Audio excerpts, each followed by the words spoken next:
If you strip everything away from a book, what do you have left? If you're saying paper and bindings, you've gone too far and I need you to walk that back a little bit. What you have left is an idea. That's it. Just an idea. Everything else is just packaging for it. And people wildly underestimate how difficult it is to come up with a good book idea. Someone will say they have a brand new, never before seen concept for a novel. Then you read it and it's basically The Hunger Games if Katniss Everdeen was on meth and she had a brother named Coleslaw, which honestly sounds like a great fanfic, but that's besides the point. A genuinely good idea is rare, like statistically rare. There are 8 billion people on this planet and we maybe get a handful of books that are even equivalent to my love of garlic bread.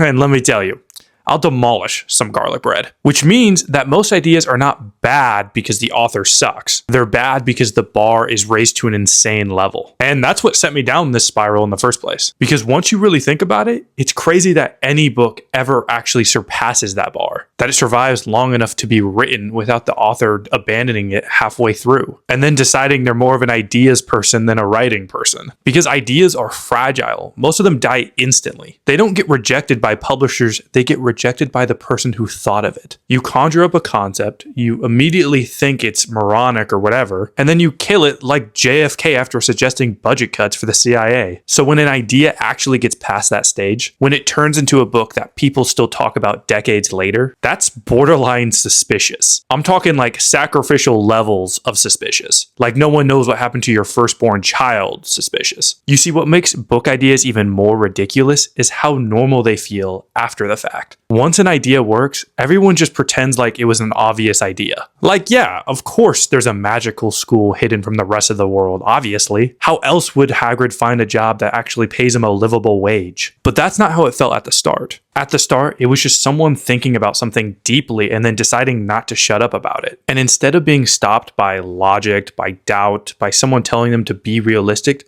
they kept building on it. That's the difference between a bad idea and a great one. A bad idea collapses the minute you ask questions. A great idea gets stronger the more you interrogate it. It's like that one Kelly Clarkson song. What doesn't crumble upon questioning makes a story stronger. Doesn't really have much of a ring to it though. Most great book ideas don't even start complex. They start painfully simple, almost boring. A school, a game, a factory, something that already exists. The trick is, the author asks a question that flips it on its head. What if school, but magic? What if chocolate factory, but morally dangerous? What if kids, but televised murder? And instead of stopping and going, oh, that's weird, they fully commit to it. They ask what that would actually do to people, to society, to life. And they don't flinch when the answer becomes convoluted or uncomfortable. That's the part people skip when they're trying to come up with an idea. They want the twist, but not the consequences. They want the aesthetic, but not the logic, which is how you end up with The Hunger Games Meth Edition. Take Charlie and the Chocolate Factory. On paper,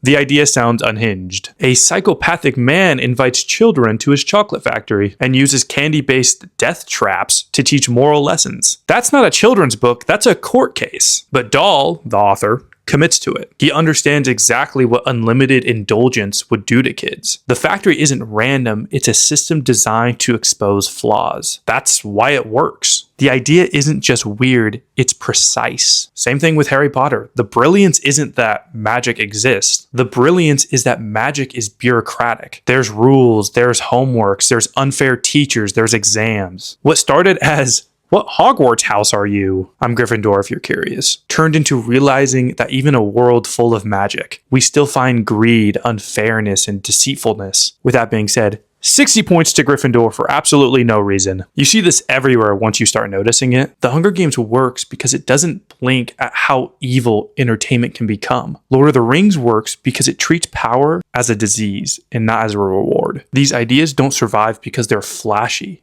They survive because they have a message they want to deliver it, and they deliver in a unique way. And also because humanity only pays attention when moral lessons come with arrows, fireballs, or televised executions. The reason I find book ideas so impressive is not because they're clever. It's because they're stubborn. They survive doubt, laziness, criticism, the real fact that people might not even care. And somehow, a few of them make it through that and become permanent, which is wild because the universe didn't need to give us any of these stories. And statistically, it almost didn't. But for some reason, it thought, let's make suffering dramatic, optional, and strangely fun to read about. Well, that's all I got for you. I hope you got something out of this. And if you didn't, well, Sucks to suck. Thanks for watching though, and I hope you have fun reading out there.